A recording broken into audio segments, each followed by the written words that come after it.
Hello, watching CVR English News. This is Lana Patel. Welcome to Inside News. Now let's get into the details.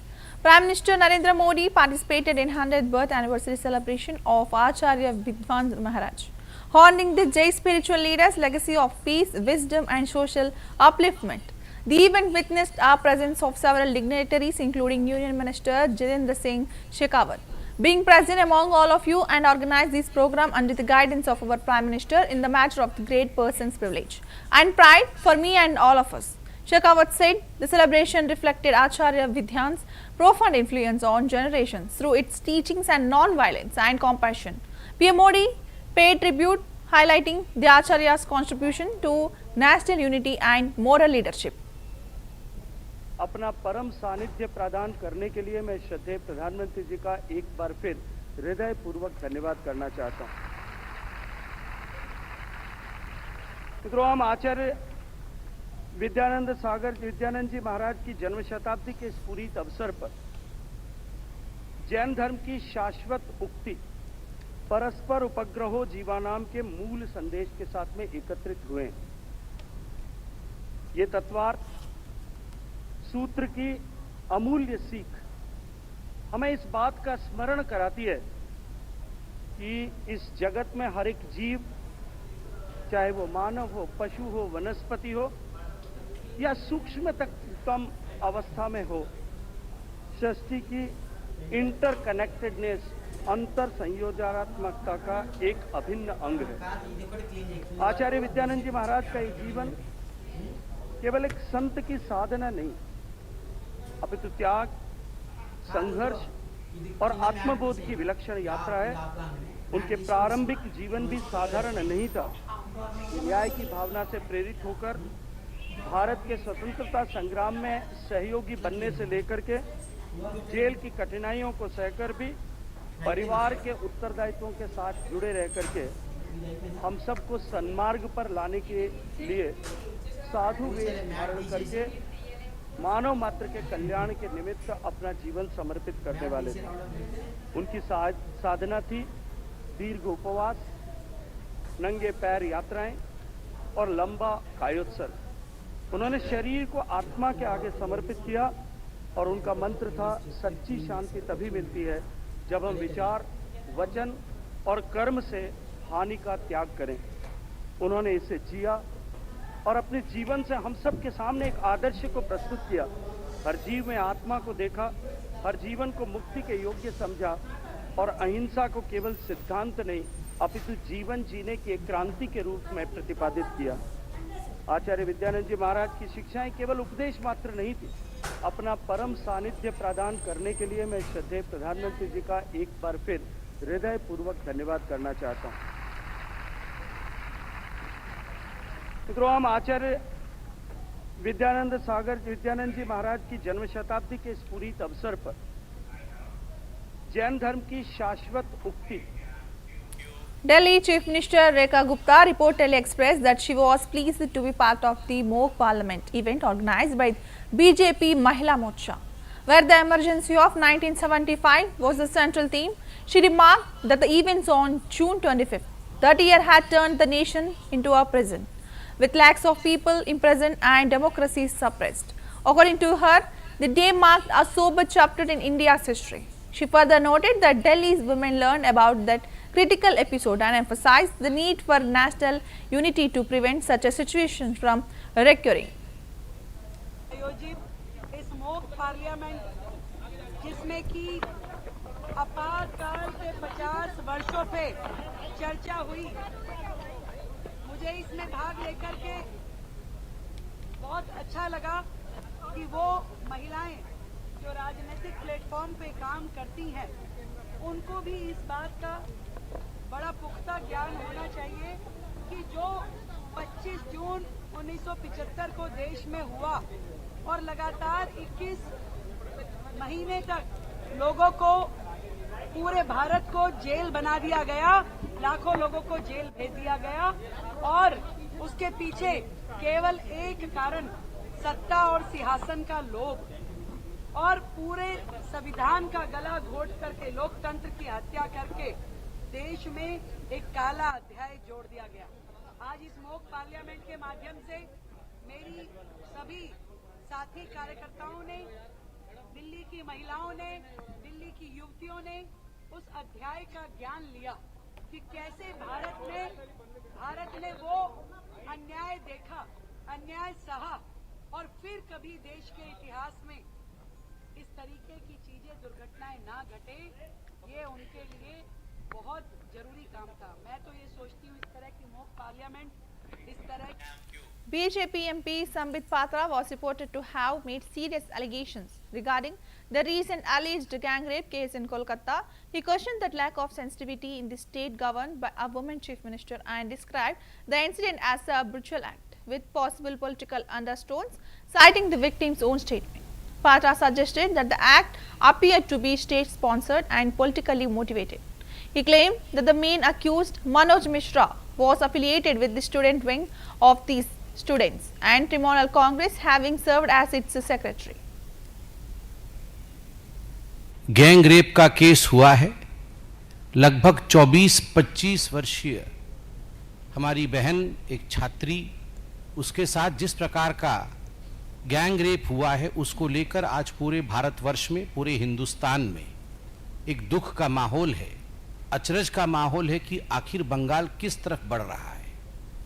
रह रह के बंगाल से इस प्रकार की रेप की घटनाएं, चाहे वो आरजी कार का विषय हो, चाहे आज कस्बा लॉ कॉलेज का विषय हो, रह रह के उस प्रदेश से जहां एक महिला मुख्यमंत्री है, महिलाओं के प्रति संवेदनशीलता होनी चाहिए, वहां इस प्रकार की संवेदनहीनता, इस प्रकार की ब्रुटैलिटी आखिर क्यों है।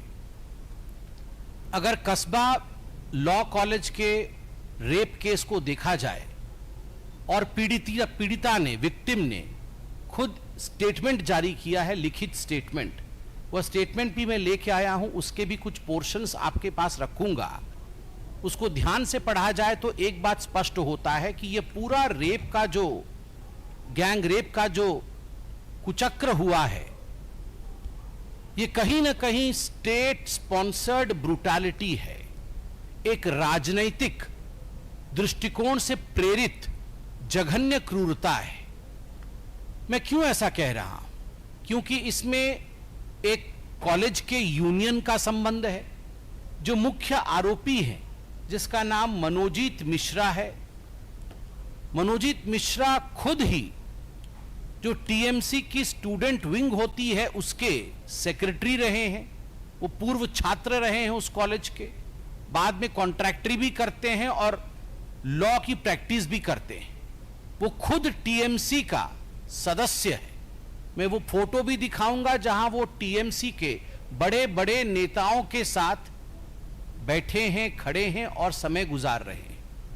He is a member of TMC, Manojit Mishra, the main accused.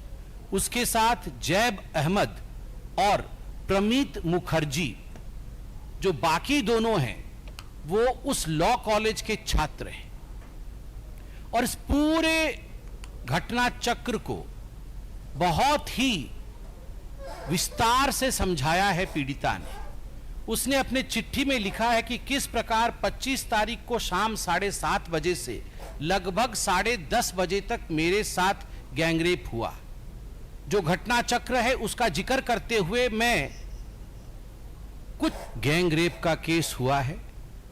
लगभग 24-25 वर्षीय हमारी बहन, एक छात्री, उसके साथ जिस प्रकार का gangrape.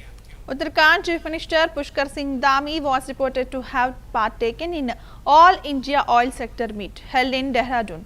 The event saw the presence of top executives from the Oil and Natural Gas Corporation and other distinguished dignitaries from this sector.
Samajwadi Party President Akhilesh Yadav was reported to have taken a sharp dig at the BJP, suggesting that if the full truth about Gorakhpur were to emerge, the city would require a corridor of custody rather than one of heritage, reaffirming to BJP's recent Lok Sabha losses in Ayodhya and Prayagraj.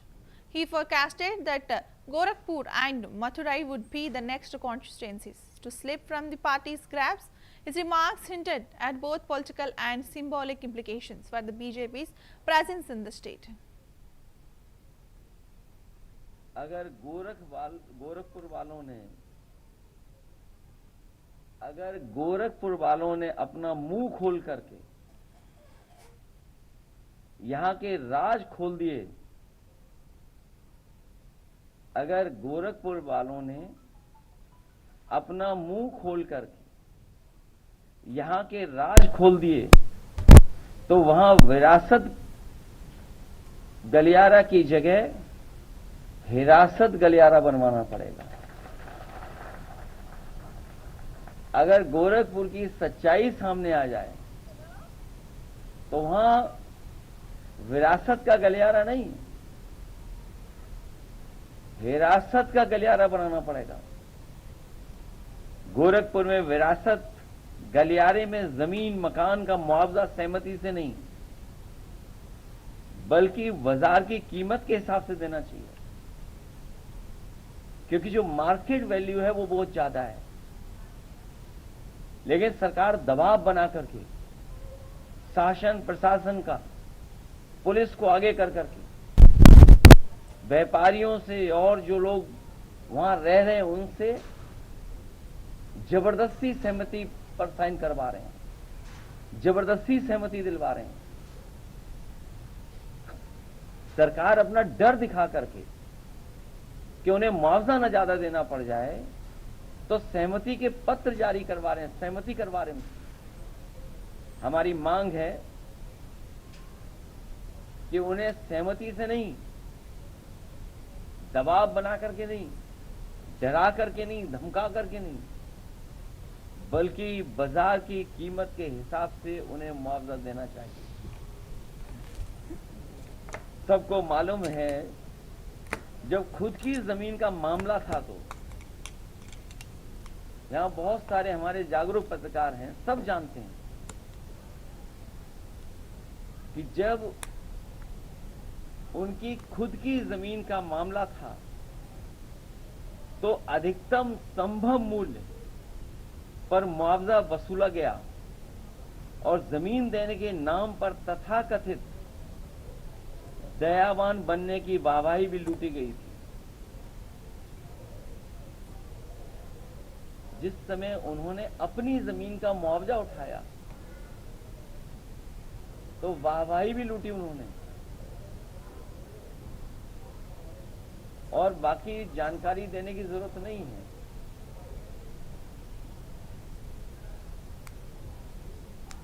कि कितना मुआवजा उन्होंने उठाया होगा। सच्चाई तो यह है कि कॉरिडोर के नाम पर एक बहुत बड़ा भाजपाई लूट तंत्र सक्रिय है, जो तरह तरह के बहाने करके आसपास के लोगों की जमीन औने पौने दाम में ले लेते हैं और बाद में ऊंचे दामों में बेच देते हैं, और या फिर उनसे दबाव बना करके जमीन छीन करके उस पे कैसे ज्यादा मुनाफा कमाएं, कारोबार करने का काम कर रहे हैं। इस खेल में कुछ गिने चुने भाजपाई मलाई काट लेते हैं, लेकिन स्थानीय जनता के साथ धोखा हो रहा है, उनके हाथ खाली रह जा रहे हैं और वो अपने को ठगा महसूस करते हैं। इसलिए अयोध्या और प्रयागराज में भाजपा लोकसभा हारी और बनारस में हारते हारते बची है। अब अगला नंबर मथुरा और गोरखपुर का है। अगर गोरखपुर वालों ने अपना मुंह खोल करके यहां के राज खोल दिए, अगर गोरखपुर वालों ने अपना मुंह खोल कर यहां के राज खोल दिए, तो वहां विरासत गलियारा की जगह हिरासत गलियारा बनवाना पड़ेगा। अगर Gorakhpur BJP National Spokesperson C.R. Keshwan strongly criticized the ruling TMC government in West Bengal. Following the Kolkata gang rape incident, he stated that under the leadership of Mamata Banerjee, that the state has become increasingly unsafe for women, calling it a living nightmare. Keshwan emphasized that the safety and dignity of women are under serious threat and held the current regime accountable for the deteriorating the law and order situation. The dignity and security of our sisters and daughters are facing serious threat under Mamata Banerjee's misrule in West Bengal and under the TMC regime. The state has become a living nightmare for women. This is because Mamata Banerjee has utterly failed to provide safety and protection to our sisters and daughters in the state, and the most startling fact is Mamata Banerjee above all is a woman. She is also the chief minister, and Mamata Banerjee is the home minister who controls the police department. Yet we have seen successive heinous incidents, committed and seen as atrocities committed against women like Sandesh Kali, and then we saw the most horrible rape which shook the conscience of the nation in the RG Kar hospital, and now we see this ghastly crime being committed in a law college affiliated to the government, and one of the main accused is a active TMC Chhatra Parishad member. Why is Mamata Banerjee so unsympathetic and insensitive when it comes to the safety and protection of women? Also, the important question being raised is how is this active member of the TMC Chhatra Parishad has such unfettered access to a college where he is no longer a part of, and how can he summon students at will like this? Where is the source of his, undue influence? These are the questions which need to be answered. Also, the way in which TMC leaders have reacted to this horrible, ghastly crime is most appalling, shocking. TMC MP, when asked about women's safety, dismisses this as a political agenda. Look at the, twisted and distorted mindset of the TMC MP. How can people of West Bengal even hope to get justice when MPs and senior members of the ruling party make such appalling, incorrigible statements? It is very clear to the people of West Bengal that the daughters, sisters and mothers of West Bengal will never be safe under this dubious TMC regime, and under Mamata Banerjee, protection and safety has been a complete failure when it comes to women issues. I think the people have realized the only way to ensure and protect the sisters and daughters of West Bengal is to throw out the dignity and security of our sisters and daughters are facing serious threat under Mamata Banerjee's misrule in West Bengal and under the TMC regime. The state has become a living nightmare for women. This is because Mamata Banerjee has utterly failed to provide safety and protection to our sisters. Shiv Sena UBT leader Sanjay Raut strongly criticized the Supreme Court and the Election Commission, alleging unjust treatment towards Balasaheb Tarkhare, Shiv Sena and Sharad Pawar's NCP. The way the Supreme Court and the Election Commission have acted unjustly is deeply disappointing, Raut said. He expressed frustration over the silence of others during the crisis and claimed that the both parties were wrongly taken and handed over to others. Raut added that they continued to plead before the Supreme Court, caught in an endless cycle of hearing delays. The remarks reflect growing disconnect within the opposition over institutional decision. ये सिर्फ दृष्टि से आपको मालूम होना चाहिए जिस तरह से शिवसेना बालासाहेब ठाकरे की ओरिजिनल शिवसेना शरद पवार साहब की राष्ट्रवादी कांग्रेस पार्टी दोनों के ऊपर जिस तरह से न्यायालय ने भी अन्याय किया, सुप्रीम कोर्ट ने अन्याय किया, चुनाव आयोग ने अन्याय किया और सब लोग चुप बैठे। एक पार्टी जो बालासाहेब ठाकरे जी ने बनाई, शरद पवार साहब ने बनाई, उस पार्टी को आप खींच कर हमारे हाथों से गलत तरीके से किसी और के हाथ में देते हैं। और हम आज भी तारीख के चक्कर में सुप्रीम कोर्ट के सामने गुहार लगाकर बैठे। उस बारे में भी चीफ जस्टिस साहब ने सोचना चाहिए कि ये देश में क्या हो रहा है, न्यायालय पर किसका दबाव है। ये चीफ जस्टिस साहब को मालूम होना चाहिए। जिस तरह से शिवसेना, बालासाहेब ठाकरे की ओरिजिनल शिवसेना, शरद पवार साहब की राष्ट्रवादी कांग्रेस पार्टी, दोनों के ऊपर जिस तरह से न्यायालय ने भी अन्याय किया, सुप्रीम कोर्ट ने अन्याय किया, चुनाव आयोग ने अन्याय किया और सब लोग चुप बैठे। एक पार्टी जो बालासाहेब ठाकरे जी ने बनाई, शरद पवार साहब ने बनाई, उस पार्टी को आप खींच कर हमारे हाथों से गलत तरीके से किसी और के हाथ में देते हैं। और हम आज भी तारीख के चक्कर में सुप्रीम कोर्ट के सामने गुहार लगाकर बैठे। उस बारे में भी चीफ जस्टिस साहब ने सोचना चाहिए कि ये देश में क्या हो रहा है, न्यायालय पर किसका दबाव है। ये चीफ जस्टिस साहब को मालूम होना चाहिए। जिस तरह से शिवसेना, बालासाहेब ठाकरे की ओरिजिनल शिवसेना, शरद पवार साहब की राष्ट्रवादी कांग्रेस पार्टी, दोनों के ऊपर जिस तरह से न्यायालय ने भी अन्याय किया, सुप्रीम कोर्ट ने अन्याय किया, चुनाव आयोग ने अन्याय किया और सब लोग चुप बैठे।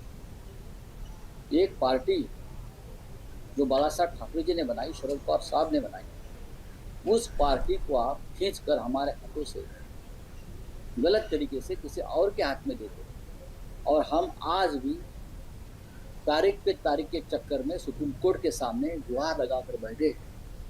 उस बारे में भी चीफ जस्टिस साहब ने सोचना चाहिए कि ये देश में क्या हो रहा है, न्यायालय पर किसका दबाव है। ये चीफ जस्टिस साहब को मालूम होना चाहिए। जिस तरह से शिवसेना, बालासाहेब ठाकरे की ओरिजिनल शिवसेना, शरद पवार साहब की राष्ट्रवादी कांग्रेस पार्टी, दोनों के ऊपर जिस तरह से न्यायालय ने भी अन्याय किया, सुप्रीम कोर्ट ने अन्याय किया, चुनाव आयोग ने अन्याय किया और सब लोग चुप बैठे। एक पार्टी जो बालासाहेब ठाकरे जी ने बनाई, शरद पवार साहब ने बनाई, उस पार्टी को आप खींच कर हमारे हाथों से गलत तरीके से किसी और के हाथ में देते हैं। और हम आज भी तारीख के चक्कर में सुप्रीम कोर्ट के सामने गुहार लगाकर बैठे। Reacting to the Kolkata gang rape incident, Trinamool Congress MP Kalyan Banerjee emphasized the need for immediate arrest and deeper social change. He remarked that those responsible should be arrested and stressed the importance of addressing the mental makeup of certain individuals, noting that policing alone cannot prevent such crimes as police can't be prevent everything. His comments underline a call for collective accountability and cultural introspection. করা উচিত। বারবার আমি এক কথাই বলছি যে এই সমস্ত ক্রিমিনালিটি, রেপ, মলেস্টেশন এটা কারা করে? কিছু পুরুষ করে। তা মহিলাদের লড়াইটা কাদের বিরুদ্ধে? যারা এই পারভার্টেড টাইপের পুরুষ, তাদের বিরুদ্ধে লড়াই করা উচিত। রাত জাগো দিন জাগো, নিরাপত্তার কি আছে? সব জায়গায় তো একই অবস্থা। পুরুষের মানসিকতা যদি যতক্ষণ না ঠিক হবে ততক্ষণ পর্যন্ত এগুলো ঘটবে। আপনার পলিটিক্যাল এজেন্ডা আছে, আপনি নিয়ে মাইক নিয়ে এসছেন আমরা মিডিয়া থেকে, নিরাপত্তা সবই রয়েছে, কিন্তু একজন বন্ধু যদি বান্ধবীকে রেপ করে তাহলে সেখানে নিরাপত্তা কি করে দেবে বলুন তো আমাকে? কলেজের ভেতরে যদি করে সেখানে পুলিশ থাকবে? কলেজে আরে ভাই, শিক্ষা প্রতিষ্ঠানে কি পুলিশ থাকবে? আপনি বলুন না। নিরাপত্তা কাকে দেবে? নিরাপত্তা তো তার সহকর্মীরা দেবে। সেখানে সহকর্মীরাই রেপ করছে, তাহলে অন্যায়টা কারা করছে?